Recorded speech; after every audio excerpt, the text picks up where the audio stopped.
கட்சியிலையுமே வந்து தொண்டர்கள் இல்ல, நிர்வாகிகளை விலை கொடுத்து வாங்கி வச்சிருக்காரு, தொண்டர்கள் ஒரு பக்கம் இல்லைங்கிறாங்க.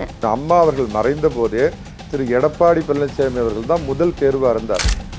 அன்னைக்கு துணை ஜனாதிபதியாக இருந்த திரு வெங்கைய நாயுடு அவர்கள் தலையிட்டு பன்னீர்செல்வமே இருக்கட்டும் அப்படின்னு அவங்க தலையிட்டு சொன்னதுனால தான் பன்னீர்செல்வத்துக்கு அந்த 3வது லட்டு கிடைச்சி.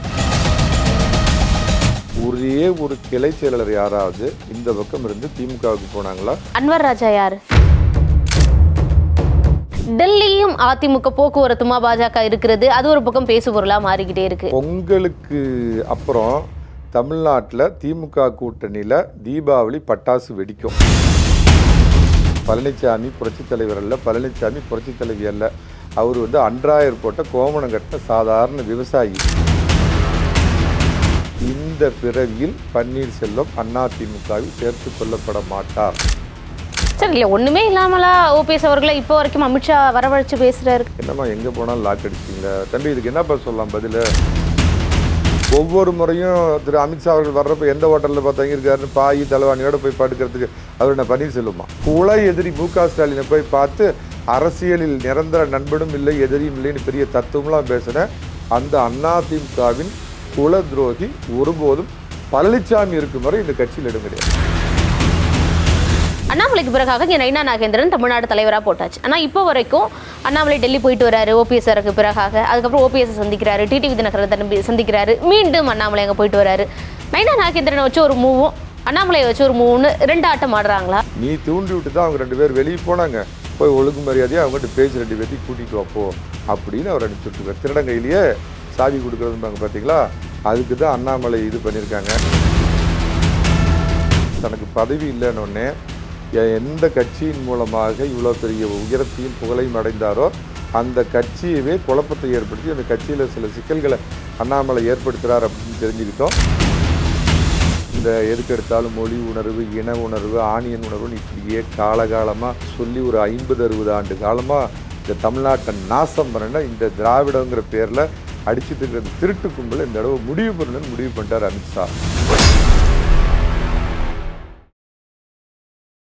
ஒனடிய தமிழ் நேயர்களுக்கு வணக்கம். இன்று நம்முடன் இணைந்திருப்பவர் அதிமுக ஆதரவாளர் திரு சேலம் மணிகண்டன் அவர்கள். சார்கிட்ட கேட்க நிறைய கேள்விகளும் சந்தேகங்களும் இருக்கு, பேசுவோம். வணக்கம். வணக்கம்மா. India only India one India நல்ல பேர் வச்சிருக்கீங்க, சொல்லுங்க. நன்றி சார். இன்னும் 2026 தேர்தலுக்கு தேர்தல் அறிவிப்பே வரல. பாமக, அமமுக மாதிரியான கட்சிகள் விருப்ப மனு வாங்குறத ஓரளவுக்கு புரிஞ்சுக்க முடியுது, ஏற்றுக்க முடியுது. இருவரும் திராவிட கட்சிகளா இது வரைக்கும் இருந்துட்டு அதிமுக இவ்வளவு அவசரம் காட்ட வேண்டிய அவசியம் என்ன விருப்ப மனு வாங்குறதுல? அதாவது முன்னாடி போனால் கடிக்கும், பின்னாடி வந்தால் உதைக்கும்னு தமிழ் ஒரு வார்த்தை சொல்லுவாங்கம்மா. அதிமுகவோட ஸ்டைலே ஒரு எலெக்ஷன் அறிவித்தாங்க அப்படின்னா தேர்தல் அறிவிப்பு வந்த அன்னைக்கு சாயந்தரம் இல்லை அடுத்த நாளே வேட்பாளர் பட்டியல் வெளியிடுவாங்க. இதுதான் அதிமுகவோட ஆரம்ப கட்டத்தில் நான் அறிஞ்ச வரைக்கும் தலைவர் காலத்துலேயும் அம்மா காலத்துலையும் இருந்த நடைமுறை. ஒரு பேச்சுக்கு வச்சுக்கு இப்போ அதிமுக அறிவிக்காமல் இருந்து திமுக அறிவிச்சிருந்தா அதிமுக இவ்வளோ பின்தங்கிருச்சு, அன்னைக்கு மாதிரி அம்மா இருந்திருந்தாங்க அப்படின்னா இந்நேரம் வேட்பாளர் பட்டியலே அறிவிச்சிருப்பாங்க. ஆனால் விருப்ப மனுவே என்ன வாங்கலை. இதை தான் சொன்ன பின்னாடி வந்தால் உதைப்பீங்க, முன்னாடி போனால் கடிப்பீங்க அப்படின்னு. அவர் நிச்சயமாக புரட்சி தலைவர் இல்லை. பழனிசாமி புரட்சி தலைவர் அல்ல, பழனிசாமி புரட்சி தலைவி அல்ல. அவர் வந்து அன்றாயர் போட்ட கோமணம் கட்டின சாதாரண விவசாயி. 10 among the 1 அப்படின்னு சொல்லுவாங்களே, அந்த மாதிரி ஒரு லீடர் தான். கிடைச்ச வாய்ப்பு, கிடைச்ச இதை பயன்படுத்தி இன்றைக்கி ஒரு அதிமுகவோட ஒரு மிகப்பெரிய தலைவராக உருவெடுத்திருக்கிறார். அவங்க வழியில் அவர் கட்சியை கொண்டு போகிறதுக்கு முயற்சி பண்ணுறார். அதில் அவர் தொடர்ந்து வெற்றியும் பெற்றுட்டு நிச்சயமாக கட்சி இன்னைக்கு ஒரே இது அவர் பின்னாடி தான் இருக்குது. தேர்தல் முடிவு எது அப்படி தெரியும். நான் சொன்னது கட்சி வார்த்தை நல்லா கவனி. கட்சியில் வந்து இன்னைக்கு அன்கொஷனபிள் லீடராக வந்திருக்கார். எடப்பாடி பழனிசாமி தான் புரட்சி தலைவர், புரட்சி தலைவி, புரட்சி தமிழர் அப்படிங்கிற ஒரு இதுக்கு அவர் வந்துட்டார். டெஃபினட்டாக 2026 is a as it is for Mister Palaniswami, no doubt. கட்சியில் தன்னை நிரூபிச்சுக்கிட்டவர் ஆட்சிக்கும் உகந்தவன் இந்த பழனிசாமி அப்படின்னு மக்கள் முன்னாடி, தொண்டர்கள் முன்னாடி தன்னை நிரூபிக்க வேண்டியது 2026 அவருக்கு இன்னைக்கு இருக்கிற மிகப்பெரிய ஆசிட் டெஸ்ட். அதை நான் மறுக்கவே இல்லையா? இல்லை, கட்சியிலையுமே வந்து தொண்டர்கள் இல்லை, நிர்வாகிகளை விலை கொடுத்து வாங்கி வச்சிருக்கிறாரு, தொண்டர்கள் ஒரு பக்கம் இல்லைங்கிறாங்க. யாருமா அந்த இவர் பன்னீர்செல்வம் பழைய டீ கடை ஓனரே சொன்னாரா? அவருக்கு முன்னாடி அப்படியே கோடிக்கணக்கான தொண்டர்கள் இருக்கிறாங்களா? இன்றைக்கி இப்போ உங்கள் சேனலில் கொஞ்சம் தயவு செஞ்சு போய் ராயப்பேட்டை ஆஃபீஸுக்கு அனுப்பிச்சி விடுங்க. காலையில் ஒரு 9 மணிக்கு அந்த ரோடு 2 பக்கமும் க்ளோஸ். இன்றைக்கி தான் அந்த விருப்ப மனு மொதல் நாள். இன்றைக்கி அவ்வளோ கூட்டம். பொதுச் செயலாளர் அவர்கள் வந்து வாங்குறதா இருந்தது. அங்கே கட்டுக்கிடங்காக கூட்டம் வந்ததுனால 2ஆம் நிலை தலைவர்களை வாங்க சொல்லிட்டார். அவருக்கு வேற ஒரு பணி இருந்ததுனால தொண்டர் நான் கேட்குறேம்மா, 4 வருஷமாக மெயின் ஸ்ட்ரீம் மீடியாவுக்கு உங்களுக்குலாம் அதிமுகவில் என்ன நடக்குது, அதிமுகவில் பழனிசாமி இன்னைக்கு கோச்சிட்டு இப்படி மூஞ்சி இந்த பக்கம் திருப்பிட்டு போனாராம, இதையே பேசிகிட்டு இருக்கிறீங்களே. ஒரே ஒரு கிளை செயலாளர் யாராவது இந்த பக்கம் இருந்து திமுகவுக்கு போனாங்களா? வட்ட செயலாளரே போலங்கிறீங்க. அன்வர் ராஜா யாரு? அன்வர் ராஜா அவர் நல்ல முஸ்லீம். வேற பதில் அடுத்த விஷயத்துக்கு அதிமுக முன்னாள் நல்ல முஸ்லீம்னு சொல்லிட்டேன். அவருக்கு அங்கே அதிமுக தொண்டருங்கிறதோட தன் முஸ்லீமாக அவர் நிரூபிக்கிட்டார். அவர் வசதியான இடத்துக்கு போயிருக்கார். நான் நடிக்கிறவன் தான் எனக்கு பிடிக்கும், மைனாரிட்டிகளுக்கு நான் வந்து நல்லது பண்ணுற மாதிரி நடித்து அவங்கள கொண்டு போய் ஈர துணியில் தலையில் நினச்சி போட்டு அப்படியே முறுக்கிற திமுகவை தான் எனக்கு பிடிக்குன்னு தன்னை ஒரு நல்ல எம்ஜிஆர் தொண்டர், நல்ல புரட்சி தலைவியோட தொண்டருங்கிறத விட நல்ல முஸ்லீமாக அவர் தன்னை காமிச்சிக்கிட்டார். அடுத்ததுக்கு வாங்க. இப்போ வரைக்கும் கூட்டணி முடிவு செய்யப்படலை. மெகா கூட்டணின்னு சொல்லிட்டு மட்டும்தான் அதிமுக இருக்காங்க. எதுவுமே களத்தில் பார்க்க முடியல அப்படிங்கிற ஒரு விமர்சனம் இருக்குது. இவ்வளோ சீக்கிரம் வந்து விருப்ப மனு வாங்க ஆரம்பிச்சிட்டிங்க. டெல்லியும் அதிமுக போக்குவரத்துமா பாஜக இருக்கிறது, அது ஒரு பக்கம் பேசு பொருளாக மாறிக்கிட்டே இருக்குது. என்னதான் கணக்கு? ஆமாம், இண்டிகோ ஃப்ளைட்டு பிரச்சனைனால கொஞ்சம் போக்குவரத்து பிரச்சனை இருக்குதுமா. என்ன உங்களுக்கு பிரச்சனை? பாஜக முறைப்படி கூட்டணியில் இணைஞ்சிருச்சு. இது என்ன சொல்கிறது, தைலாபுரம் பாமக, பனையூர் பாமக, அதாவது வந்து ஒரிஜினல் பாமக, ரிட்டையர்டு பாமகன்னு 2 இருக்குது. அவங்க 2 பேரும் சேர்ந்து வந்தால் தான் இந்த கூட்டணிக்கு பலம் அப்படிங்கிற அடிப்படையில் அதற்கான சில பேச்சுவார்த்தைகள் நடந்து கொண்டிருக்கின்றன. அதை டெல்லி பாதுஷாங்க அந்த வேலையை பார்த்துட்ருக்குறாங்க. அதெல்லாம் நிறைவு பெற்று வேணால் உங்களுக்கு ஒன்று ஸ்கூப்பான ஒரு நியூஸ் சொல்லிடுறேன். பொங்கலுக்கு அப்புறம் தமிழ்நாட்டில் திமுக கூட்டணியில் தீபாவளி பட்டாசு வெடிக்கும். இது ஒன்று. அதே பொங்கலுக்கு அப்புறம் இந்த சென்னையோ இல்லை கோயம்புத்தூர் எங்கள் கொங்கு பகுதியிலையோ பிரதமர் மோடி தலைமையில் திரு எடப்பாடி பழனிசாமி முதலமைச்சர் வேட்பாளராக அறிவித்து மிகப்பெரிய கூட்டம், ஏழை விவசாயி எடப்பாடி பழனிசாமிக்காக முன்னாடி முன்னாள் டீ வித்த நபர் உங்களுக்கு ஓட்டு கேட்குறேன், ஓட் ஃபார் மிஸ்டர் பழனிசாமி அப்படின்னு எங்கள் டெல்லி பாய் வந்து ஓட்டு கேட்பார். பொறுத்திருந்து பாருங்கள். அதுக்குள்ளே பாமக 2 பனையூர் பாமக, தைலாபுரம் பாமகலாம் ஒட்டு போட்டு வரலாம். இல்லை டாக்டர் அன்புமணி தலைமையில் இருக்கிற ஒரிஜினல் பாமக, அது ஓல்டேஜ் பாமக. இன்னொன்று, நீங்கள் ஒரிஜினல் பாமக நீங்கள் அன்புமணி தான் எடுத்துக்கிறீங்க. நிச்சயமாக தொண்டர்கள் கட்டமைப்பு எல்லாம் அவர் பின்னாடி தான் இருக்குது. அந்த ஓல்டு ரிட்டையர்டு கர்னல்ஸ் எல்லாம் அவர் பின்னாடி வந்து பார்த்துக்கிட்டுல நாங்கள் யார் அப்படின்னு பேச்சுவார்த்தையில் அன்புமணி தான் உங்களுக்கு சுமூகமாக இருக்காரோ? ஃபேக்டர் தானம்மா, ஃபேக்டர். இப்போ பன்னீர்செல்வம் இதே தானம்மா 4 வருஷமாக ஓரியாடினார்.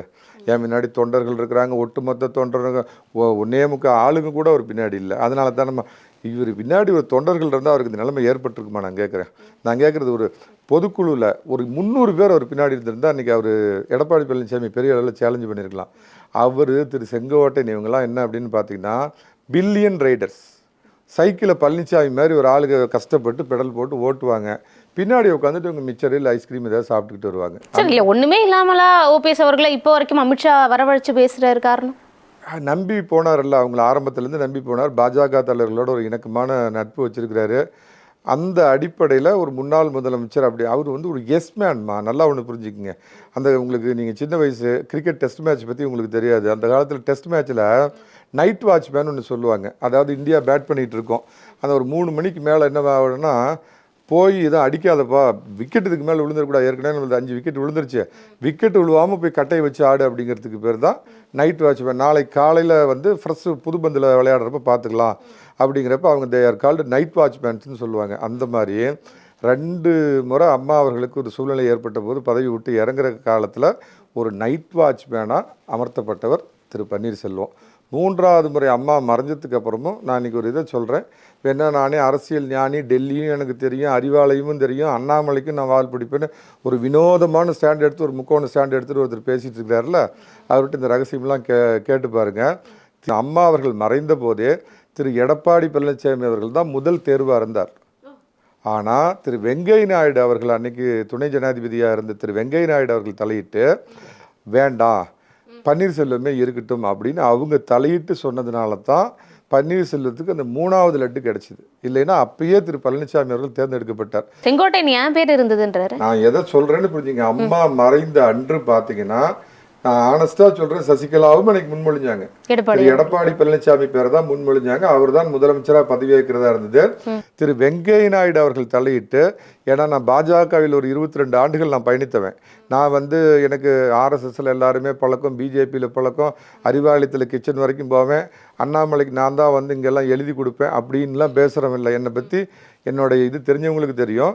திரு வெங்கைய நாயுடு அவர்கள் அம்மாவுடைய சாய்ஸாக திரு பன்னீர்செல்வம் இருந்ததுனால அவரே இருக்கட்டும், இந்த நேரத்தில் அதை மாற்ற வேண்டாம் அப்படின்னு சொன்னதுனால தான் பன்னீர்செல்வத்துக்கு 3வது முறை வாய்ப்பு கிடைச்சிது. நீங்கள் சொன்ன செங்கோட்டையன் எப்போன்னு கேட்டிங்கன்னா, சசிகலா அவர்கள் சிறை செல்ல நேரிட்டப்ப அன்னைக்கு நடந்த அந்த பொதுக்குழுவில் பார்த்தீங்கன்னா முதல் சாய்ஸ் திரு செங்கோட்டையனுக்கு. அதான் சொல்றேன், அதெல்லாம் பில்லியன்ஸ். சரி, அதான் இதெல்லாமே நடந்து முடிஞ்ச விஷயம். இப்போ டிசம்பர் 15 இறுதி முடிவு எடுக்கப்படும்னு சொல்லியிருந்தாரு. டெல்லி போயிட்டு வந்ததுக்கு பிறகாக தேதி மாற்றி அமைக்கப்பட்டிருக்கு. காரணம், அதுக்குள்ள நாங்க நல்ல முடிவு எடுத்து கொடுக்குறோம், உங்களை சேர்த்து வைக்கிறோம்னு டெல்லியில உத்தரவு கொடுத்ததாகவும் அதன் பேர்ல தேதியை மாற்றி அமைக்கப்பட்டிருக்கிறதா சொல்றாங்க. நான் ஒரு விஷயத்தை நான் ரொம்ப காலரை தூக்கி நான் கிளைம் பண்ணிக்கிறேன். Anna DMK official spokes person ஆகட்டும், இல்லை என்ன மாதிரி அண்ணா திமுக ஆதரவா இருக்கட்டும், நிறைய பேர் விஜய் அரசியலுக்கு வந்தோடனே எல்லாம் விசில் அடிச்சாங்க. வரப்போறார் தம்பி, நம்மளோட தான் கூட்டணி கூட்டணி கூட்டணி அப்படின்னு சொல்லிட்டு இருந்தாங்க. டே 1லேருந்து சொன்னேன், விஜய் அதிமுக கூட்டணிக்கு வரமாட்டார், 100% வரமாட்டார். அவருடைய இதே வேற.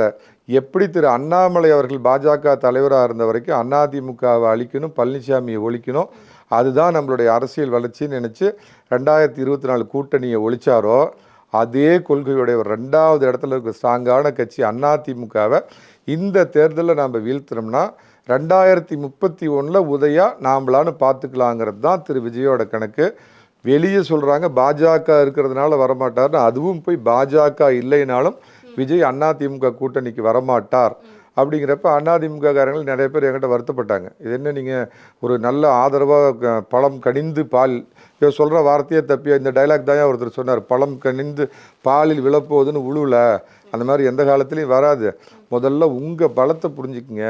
அதிமுக யானை படுத்தாலும் குதிரை மட்டம், அதை தெரிஞ்சுக்குங்க. சங்கிலியில் கட்டிக்கிறதுனால கோயில் யானை தான் யானை இல்லைங்கிற மாதிரி நினச்சிக்கிறீங்க.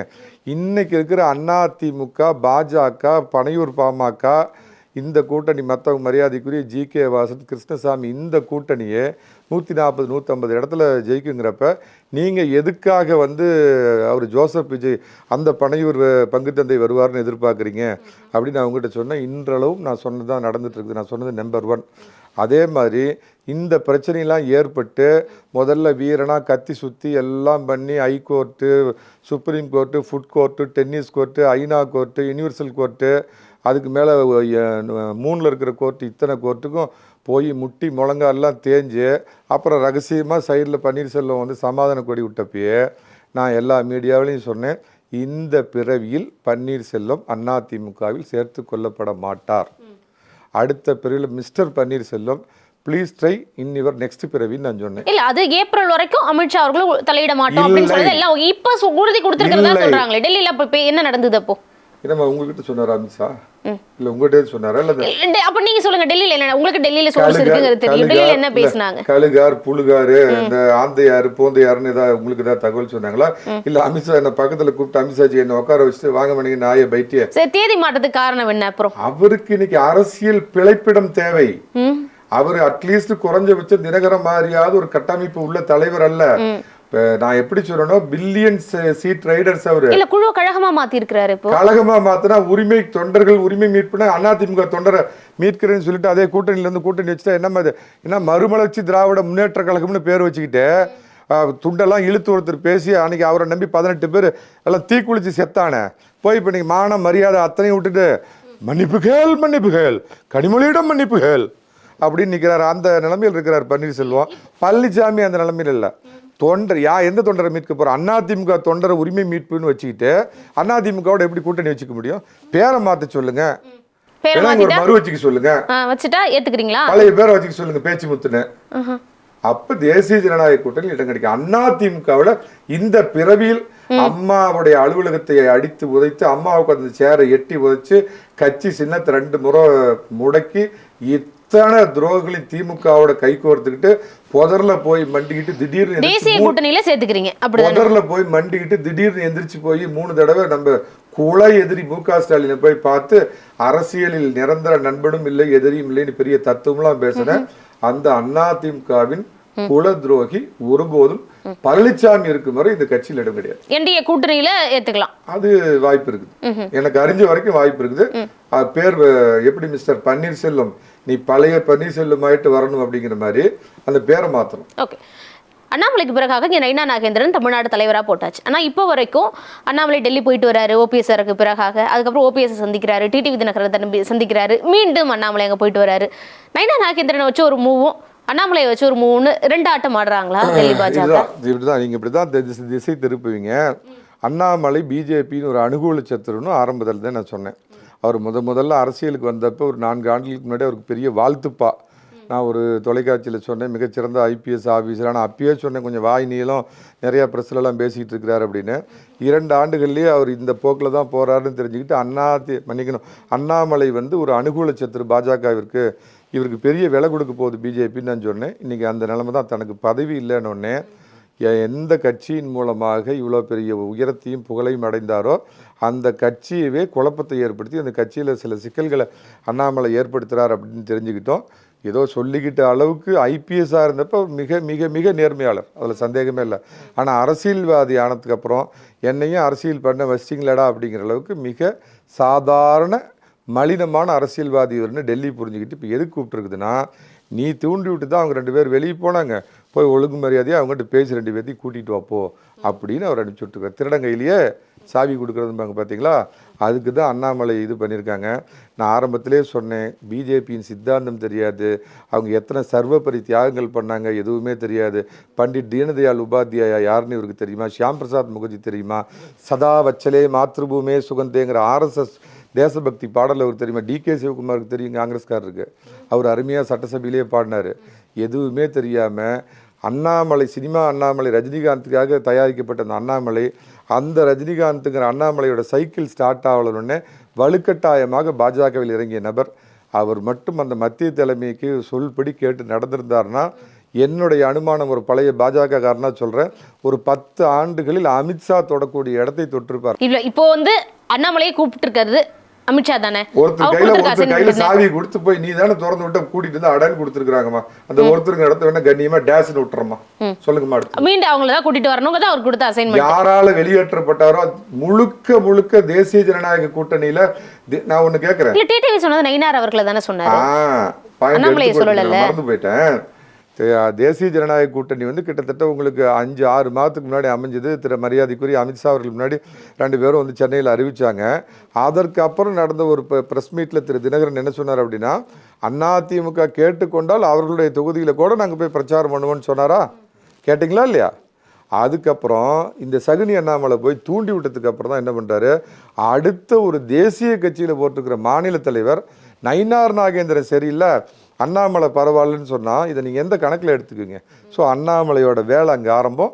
அமைதியாக இருந்த ஓபிஎஸ் அண்ணன் திரும்ப பழனிசாமி எப்படியாவது முதலமைச்சர் ஆகிட்டார்னா நீங்களும் காலி, நான் சமுதாயத்தில் நான் பெரிய ஆளாக நினச்சிட்டு இருந்தேன், கொங்கு பெல்ட்டில் நானும் காலி. அதனால் இது வந்து சகுனி வேலை பார்த்த அப்புறம் அதுக்கு மேலே சொன்னால வார்த்தைகளை கவனம் அப்படிம்பிங்க நீங்கள்.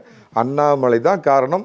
அவர் ஒன்றும் பரிசுத்த ஆவி கிடையாது, அவர் இட்லியில் வேற சாதாரண ஆவின்னு தெரிஞ்சுக்கிட்டு தான் டெல்லியில் கூப்பிட்டு வெள்ளாவியில் வச்சு வெளுத்து ஏதாவது இந்த வேலையெல்லாம் பண்ண அப்படின்னா, அதனால தான் இப்போ திடீர்னு வந்துச்சு. இதில் பெங்களூரில் எவ்வளோ வச்சுருக்கிறாரு. இங்கே பிஜேபியோடைய மாநில தலைவர்கள் யார் வீட்டுக்காவது இது வரைக்கும் இடியோ சிபிஐயோ போயானதாக பார்த்துருக்குறீங்களா? 6 மாதத்துக்கு முன்னாடி அண்ணாமலையோட அக்கா வீட்டுக்கு போச்சா. இதெல்லாம் காரணம் எந்த கட்சினால் பேரும் புகழும் பணமும் இன்னைக்கு பெற்றாரோ அந்த கட்சியை எதுக்கு துணிஞ்சதுனால டெல்லி கூப்பிட்டு கொஞ்சம் அந்த ரூமில் வெயிட் பண்ணுங்கன்னு ஒரு படத்தில் சொல்லுவாங்கள்ல, அந்த மாதிரி ஒரிஜினல் முகத்தை காமிச்சு சாவி கையில் கொடுத்து வெளியே ஓட்டி விட்டி அவங்க 2 பேர்த்தையும் பிடிச்சி உள்ள அடை அப்படின்னு கொடுத்துருக்குது. இதுதான் அவருடைய ரோலு. மற்றபடி உண்மையான பாஜக தலைவர் எங்கள் திராவிட தேசிய மாப்பிள்ளை நயினார் நாகேந்திரன் அவர்களும் டெல்லி பயணம் முடிஞ்சு வந்திருக்கிறாரு. 65 தொகுதிகளுக்கான பாஜக நல்லா வலிமையாக இருக்கக்கூடிய தொகுதிகள் லிஸ்ட்டு கொடுத்ததா தகவல்கள் செய்திகள் இது தொடர்ந்து நம்மளால் பார்க்க முடியுது. அமித்ஷா அவர்களுடைய தமிழ்நாடு பயணம் ரெண்டுத்தையும் கரெக்ட் பண்ணி பார்க்கலாமா? தொகுதி பங்கீடு சம்பந்தமாக பேச்சுவார்த்தை. தொகுதி பங்கீடு இட் இஸ் டூ ஏர்லிமா. இப்போ பிஜேபி ஒரு மிகப்பெரிய வெற்றி, சரித்திர வெற்றி பீகாருக்கு அப்புறம் இன்னைக்கு முழு பார்வை பார்த்தீங்கன்னா துர்கா தேவின்னு சொல்லிக்கிட்டு துஷ்ட தேவியா இந்த மேற்கு வங்காளத்தை பிடிச்சி ஆட்டிக்கிட்டு இருக்குது பார்த்தீங்களா, அதை இந்த நாட்டை விட்டே துரத்தணும். பிஜேபிக்கு பார்த்தா ஒன்றுனா காலி பண்ணிட்டாங்க. அது ஒரு அர்பன் நக்சலைட்டை காலி பண்ணாங்க டெல்லியில். அடுத்தது பீகாரில் பார்த்தீங்கன்னா பழைய ஊழல் மண்ணை வரதா இருந்தது, அதையும் காலி பண்ணாங்க. அடுத்து இந்த துஷ்ட தேவதை இது துர்தேவதைங்கிற அதை துரத்தணும். சொல்லப்போனால் அதுக்கு அப்புறம் தான் தமிழ்நாடு அவங்க ஒரு பார்வையில் பார்க்குறாங்க. அதாவதுமா நான் பிஜேபியில் இருந்த காலத்திலேயே ஏபிசி அப்படின்னு 3ஆக பிரிப்பாங்க. ஏங்கிறது நிச்சயமாக நமக்கு வெற்றி வாய்ப்புள்ள தொகுதிகள், உதாரணத்துக்கு கோயம்புத்தூர், இந்த பகுதியில் மேட்டுப்பாளையம், அதே மாதிரி ஒசூர், கிருஷ்ணகிரி, கன்னியாகுமரி இதெல்லாம் சொல்லுவாங்க. பிங்கிறது முயற்சி பண்ணால் நம்ம ஜெயிக்கலாம் அப்படிங்கிறது. சிங்கிறது வாய்ப்பு இல்லாத தொகுதிகள் அப்படின்னு அவங்க 3 கேட்டகரியாக பிரிப்பாங்க. 65 தொகுதியில் நமக்கு எது கிடைச்சாலும் ஓகே அப்படின்னு ஒரு அதாவது போட்டு சலிச்சு எடுப்பாங்க இல்லைங்களா, அந்த பட்டியலை கொடுத்துருக்கலாம். ஆனால் நான் என்னுடைய அனுமானத்தில் சொல்கிறேன், பிஜேபி தமிழ்நாட்டில் வளர்ந்துருக்குதா மற்றவன மாதிரி அந்த கயிறு திரிக்க மாட்டேன், நிச்சயமாக வளர்ந்துருக்குது. அதுக்கு இன்றைக்கி ஒரு 10% வாக்கு இருக்குது. அந்த வாக்கு சதவீத அடிப்படையில், ஆனால் பாராளுமன்ற தேர்தலில் நீங்கள் வாங்கினது தனியாக 11%.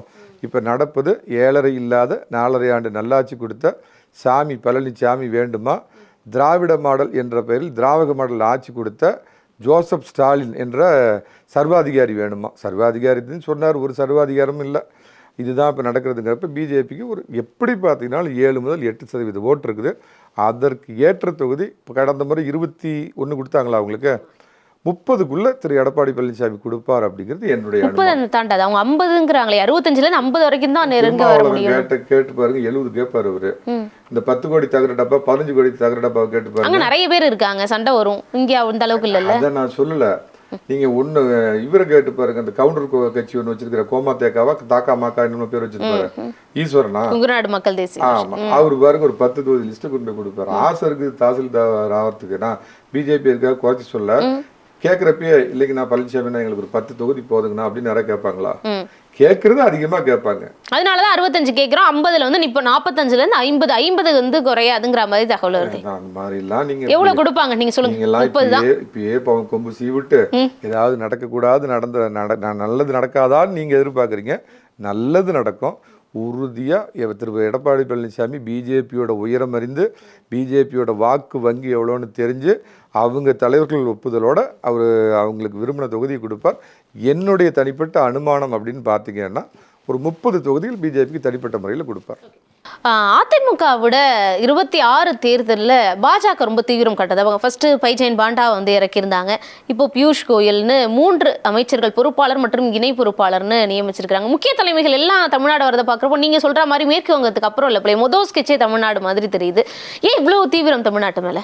உங்க சேனல் மேற்கு வங்கத்தில் இல்லைன்னு அர்த்தம். உங்க சேனல் வேணா ஒரு பிரான்ச் மேற்கு வங்கத்துக்கு அனுப்புங்க. அங்கே ஒரு ரவுண்டு முதல் நாள் போயிட்டு அடுத்த நாள் தான் இங்கே வருவாங்க. அது ஒன்று.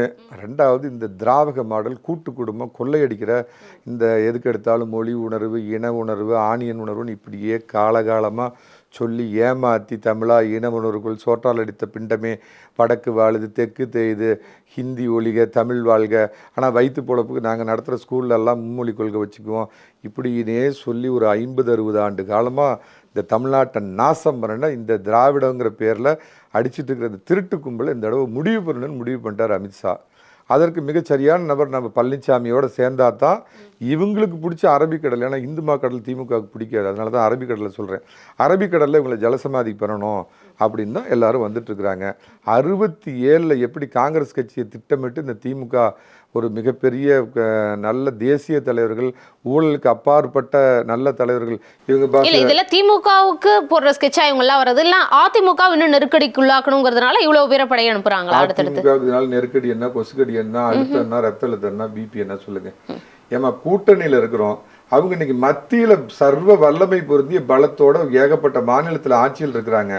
அவங்க இப்போ எங்க வேலையை எளிதாக்குறாங்க, அதிமுக வேலையை அவங்க எளிதாக்குறாங்க. இல்ல நாங்க சொல்றதுதான் கேட்கணும். கூட்டணியில இவங்களை சேர்க்கணும்னா சேர்க்கணும், இதை பண்ணணும்னா பண்ணணும், இத்தனை சீட்னா அதுக்கான நெருக்கடி. 3 உதாரணம் சொல்றேன். 19, 21, 2 இதுல பாஜகவோட திரு பழனிசாமி கூட்டணி வச்சார். அவங்க கேட்ட சீட்டு எவ்வளவு, பழனிசாமி கொடுத்த சீட்டு எவ்வளவு. அதே கேட்ட சீட்டு கொடுக்கலன்னொடனே 2011 அறிவாலயத்தில் சிபிஐ ரெய்டு விட்டு மொதல் ஃப்ளோரில் கலைஞர் அவர்களை லாக் பண்ணி அந்த அம்மாவை 2வது ஃப்ளோரில் விசாரணை பண்ணுறோன்னு சொல்லி 63 சீட்டை மிரட்டி கொடுத்து 63 நாயன்மார்களுக்கு சீட்டு கொடுத்தோம், 5 பஞ்சபாண்டவர்களாக வந்தாங்கன்னு பாவனைக்கு அழுத ஒரு கருணாநிதி. நீங்கள் சொல்கிறது 21 ஆட்சியில் இருந்ததுனால அது ஒன்று இருந்து ஒரு ப்ளஸ் இருந்தது. அருமை. என்னம்மா எங்கே போனாலும் லாக் அடிச்சிட்டிங்களே தம்பி, இதுக்கு என்னப்பா சொல்லலாம் பதில்? இப்படி கிடாப்படி அப்போ சொல்கிறீங்களா 10:30 மணிக்கு ப்ரெஸ் மீட்டு, இல்லை 11:30க்கு, இல்லை 12:30க்கு, 3:30க்கு, கடைசியில் 4 மணிக்கு ப்ரெஸ் மீட். யார் என்று தெரிகின்றதா? பழனிசாமி ஒரு தீ என்று புரிகிறதா? இதோட வேற என்ன வேணும்? கடைசி நேரத்துல அப்படி வரலாம் கூட்டணியை கூட வேணான்னு சொல்ற அளவுக்கு தைரியம் இருக்குன்றாங்க. அதுதான் பழனிசாமி. ஒரு காலத்துல உனக்கு எல்லா பிரச்சனையும் வருதுன்னொடனே இந்தா பிடிச்சிக்குங்கம்மா, உங்களுக்கு 117 சீட்டு எனக்கு 114 சீட்டுன்னு விட்டு கொடுத்தவர் இல்லை. உன் கட்சி உரிமையும் விட்டு கொடுக்கல, நீங்கள் இந்த கதை விடுவீங்களே மாநில உரிமையும் விட்டு கொடுக்கல அதிமுக எந்த காலத்துலேயும். அதே மாதிரி அடுத்து ஒரு நெருக்கடி வந்தோடனே 63 சீட்டை வாரி கொடுக்கல. இன்னைக்கு மரியாதைக்குரிய சர்வ வல்லமை பொருத்தி இந்தியாவின் 2வது இரும்பு மனிதர்னு சொல்லக்கூடிய அமித்ஷா அவர்கள் காலையில் 10:15 மணிக்கு ப்ரெஸ் மீட்னு உட்காந்துருக்கிறார். ஆனால் 2 பேரும் பேசின விஷயங்கள் முழுவதுமாக சரியானாத்தான் அந்த இதுக்கு நான் அமித்ஷாஜி அவர்களை சந்திக்க வர முடியும்னு லுங்கி கட்டிட்டு எம்ஜிஆர் படம் பார்த்துட்டு உட்காந்துட்டு இருந்தார். இவ்வளோதான் நான் சொல்ல முடியும். இந்த முறை அமித்ஷா வருகையில் கூட்டணி சம்பந்தமாவோ அது பேச்சுக்கள் எதுவும் இருக்காது. அநேகமா திரு பழனிசாமி அவர்கள் சந்திக்க மாட்டார்னு நான் நினைக்கிறேன். ஏன்னா அது ஏற்கனவே சொல்லியிருக்கார், தேவை இருந்து அவங்ககிட்ட ஏதாவது பேசுறேன்னா தான் சந்திப்பார். ஒவ்வொரு முறையும் திரு அமித்ஷா அவர்கள் வர்றப்ப எந்த ஹோட்டல்ல பார்த்தாங்க இருக்காருன்னு பாய் தலைவாணியோட போய் படுக்கிறதுக்கு அவர் என்ன பன்னீர்செல்வமா? இல்ல பாத்ரூம் போறப்பெல்லாம் பண்ணிட்டு அண்ணா ஒரு நிமிஷம் ஒரு போட்டோ எடுத்துக்கிறேன் அப்படிங்கிறதுக்கு எதுவுமே கிடையாது. அதனால பார்க்க போறது ஏதாவது தேவைகளா இருந்தா நேரடியா பேசுவாரு, அவர் நேரடியா பேசுவாரு, இல்ல சந்திக்கக்கூடிய வாய்ப்பு இருந்தா சந்திப்பாரு. இந்த முறை சந்திப்பது இருக்காது. இப்ப ஜனவரி மாசம் பொங்கலுக்கு முன்னாடி இல்ல பொங்கலுக்கு பின்னாடி தேசிய ஜனநாயக கூட்டணி ஒரு முழு உறுப்பெறும். அதுல ஒரு பக்கம் நடுநாயகரா திரு எடப்பாடி பழனிசாமி, அவரை தமிழகத்தின் முதலமைச்சர் வேட்பாளர், எங்களுடைய தேசிய ஜனநாயக கூட்டணி வேட்பாளர்னு பிரதமர் அவர்கள் அறிவிப்பாரு. அதுல யோகி உட்பட முக்கியமான தலைவர்கள் கலந்துக்குவாங்க. அன்புமணி நிச்சயமா கலந்துக்குவாரு. அன்புமணி நிச்சயம், ராமதாஸ் லட்சியம். மத்தவங்க ஆட்டோமேட்டிக்கா தேர் வெயிட்டிங். அதெல்லாம் ஆல்ரெடி நல்ல இணக்கத்தோட தேசிய ஜனநாயக கூட்டணியில் இருக்கிறவங்க தான். இன்னொருத்தரை பத்தி நான் சொல்ல விரும்பல, இந்த பக்கம் வந்தாலும் வருவாங்க. அநேகமா இந்த பக்கம் பிட்டிங்ல வின் பண்ணிடுவாங்கன்னு நினைக்கிறேன். யாரு அவங்க வீட்டுல அண்ணி நல்லா இருக்காங்களாம்மா? கேட்டேன்னு சொல்லுங்க. மன்ன ஒய்ஃப் அண்ணியை கேட்டேன்னு சொல்லுங்க. வேற என்னம்மா? அவங்க எல்லாரும் வந்துருவாங்க, உங்களுக்கு பிரச்சனை இல்ல. உங்க வீட்ல உங்க அண்ணி நல்லா இருக்காங்க. நான் புரிஞ்சுக்கிட்டேன், மக்களும் புரிஞ்சுக்குவாங்கங்கிற நம்பிக்கை இருக்கு. நீங்க இவ்வளவு பலா சொல்றீங்க. பியூஷ் கோயல் அவர்கள் போட்டதா இருக்கட்டும், எத்தனை படை அனுப்பினாலும் அது எங்களுக்கு ஊக்கத்தையும் பலத்தையும் தான் கொடுக்குது, எங்களுக்கு எந்த நெருக்கடியும் இல்ல அப்படிங்கிற சொல்லிட்டீங்க. இன்ஜினே இல்லாத காரு அவங்களை கஷ்டப்பட்டு இழுத்துட்டு போறதுக்கான லாரி தான் பாஜகன்னு துணை முதல்வர் உதயநிதி ஸ்டாலின் சொல்றாரு. உங்களுக்கு அதாவது எதை தின்றால் பித்தந்தெளின்னு அவங்க இப்போ ஒரு பதட்டத்தில் இருக்கிறாங்க. அவங்க என்ன பேசுகிறேனே தெரியாமல் பேசிகிட்டு இருக்கிறாங்க. நான் இன்றைக்கி ஒன்று சொல்கிறேன், பழனிசாமி வேணுமா வேண்டாமா அப்படிங்கிறது ஒரு பக்கம் இருந்தாலும், இந்த கபலமான கேடுகட்ட சுதந்திர இந்தியாவுக்கு பின்னாடி பீகார் கிட்டத்தட்ட இந்தியாவின் 2வது பீகார்னு சொல்கிற அளவுக்கு ஒரு மோசமான இந்த ஆட்சி அகற்றப்பட வேண்டும்ங்கிறத மக்கள் உறுதியாக இருக்கிறாங்க. அதுதான் பழனிசாமி நம்பிக்கை. தன்னை சிஎம் ஆக்கணும் அப்படின்னு நினைக்கிறத காட்டிலும் இன்னும் 10 மடங்கு இந்த பீகார் மாடல் ஆட்சி அழித்தொழிக்கப்பட வேண்டும். அதுக்கு ஒரே ஆப்ஷன் பனையூர் பங்கு தந்தை இல்லை, அது ரெட்டலையோட வாழ்வாங்கு வந்த சாதாரண கிளை கழகத்தில் உருவான இந்த வேட்டி கட்டின கோமணம் கட்டின பழனிசாமி கட்சிக்கு இந்த வாய்ப்பு கொடுப்பாங்கன்னு அவர் நம்புறாரு. ஜனவரி 2வது வாரம் பொங்கல் அன்று நாங்கள் முடிவை தெரிஞ்சுக்கலாம். பிரதமர் முன்னிலையில் மிக பிரமாண்டமான ஒரு ஜனவரி இறுதிக்குள்ள பார்த்தீங்க அப்படின்னு சொன்னால் தேசிய ஜனநாயக கூட்டணி நீங்கள் சொல்கிற மாதிரி முழு வடிவம் பெறும். அதே மாதிரி இல்லை என்ன வேட்பாளர்னு அறிவிக்கல, இல்லை பழனிசாமின்னு தான் சொன்னாங்க, இல்லை எடப்பாடின்னு சொல்லலை, இல்லை எடப்பாடி கே பழனிசாமின்னு சொல்லலை, இல்லை காளிப்ப கவுண்டரோட பையன் பழனிசாமின்னு சொல்லலைலாம் மீடியாவில் போவோம் உருட்டிகிட்டு இருக்கிறாங்க பார்த்தீங்களா. அதுக்கு எங்கள் முன்னால் இன்னைக்கு இந்தியாவே தலை நிமிர்ந்து நிற்குதுன்னா டீ வித்துட்டு இன்றைக்கி இந்த நாட்டை காப்பாற்றிட்டு இருக்கிற எங்கள் பிரதமர் மோடி அவர்கள் பழனிசாமி தமிழகத்தில் எங்களுடைய தேசிய ஜனநாயக கூட்டணியின் முதல்வர் வேட்பாளர் அப்படின்னு அறிவிப்பார். அன்னைக்கு டேட்டை அண்டர்லைன் பண்ணி நோட் பண்ணி வச்சு உங்கள் எண்ணங்கள் ஈடேற வாழ்த்துக்கள். இவ்வளோ நேரம் ஒதுக்கிற கேள்விகளுக்கு மிக நேர்த்தியான தெளிவான பதில்கள் கொடுத்ததுக்கு நன்றி சார். நன்றிமா. நல்ல ஒரு பேர் வச்சிருக்கு, ஒன் இந்தியா. இது என்றைக்குமே ஒன் இந்தியா தான். வலிமையான பாரதம், வளமான தமிழகம். நன்றி, வணக்கம். நன்றி. Subscribe to One India and never miss an update.